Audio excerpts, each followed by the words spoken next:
As discussed this morning, more than 30% of the CO2 footprint of a cable system comes from the copper specifically, and more than 70% basically through the raw material.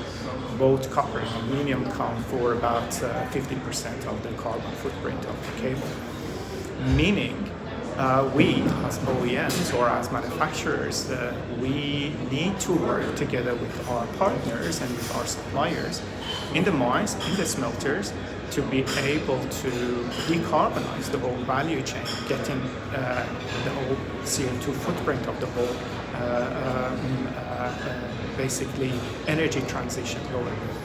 When it comes to the standards, I think of course we have been pretty vocal and active in engaging with different institutions like Coppermark, like SBTi, and also the Net Zero Pact that I mentioned this morning, alongside with many others.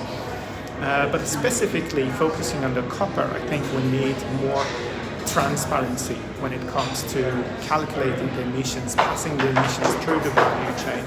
We see that some companies, they're developing the blockchain technology to bring this transparency into a very detailed level.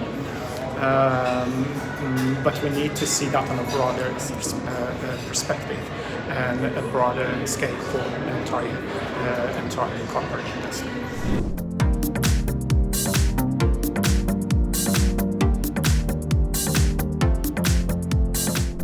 Well, of course, everybody knows that Europe somehow has a very ambitious sustainability targets, specifically when it comes to net zero emissions by 2050. And as I mentioned this morning, a lot of companies, they're focusing on reducing their scope 1 and 2 emissions, as well as the scope 3 emissions that they receive through the value chain. And that's where it makes it even more interesting and more critical to work together with our, with our partners and raw material suppliers from South America. That's where I think the renewable energy projects in Europe, which are on a very big extent dependent on the copper coming from South America, have access to the lower CO2 emissions raw material, specifically copper. Of course, as discussed during the conference, regulators, they have a very big influence and effect, not only on the policy side, on the jurisdiction, but also on the on the economical of the projects, that can be affected by different policies.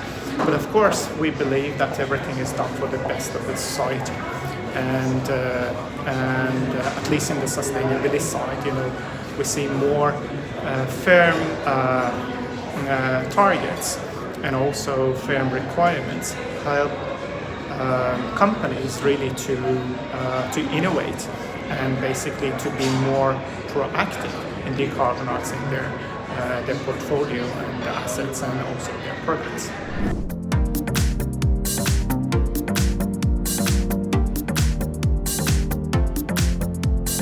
Absolutely. I think you're referring to the CBAM. So far, CBAM is limited to a number of specific commodities. I think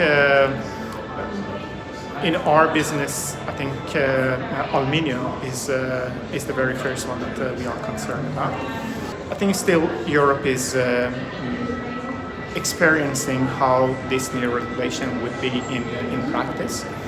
We're analyzing the implications, and also we're revising our strategies. And I think that's how basically the entire cable industry, the European cable industry, look into that. Besides building alternative supply chains, also trying to reducing the emissions by engaging with the partners that in Europe they have access to better energy mix, or they have access to lower CO2 raw material.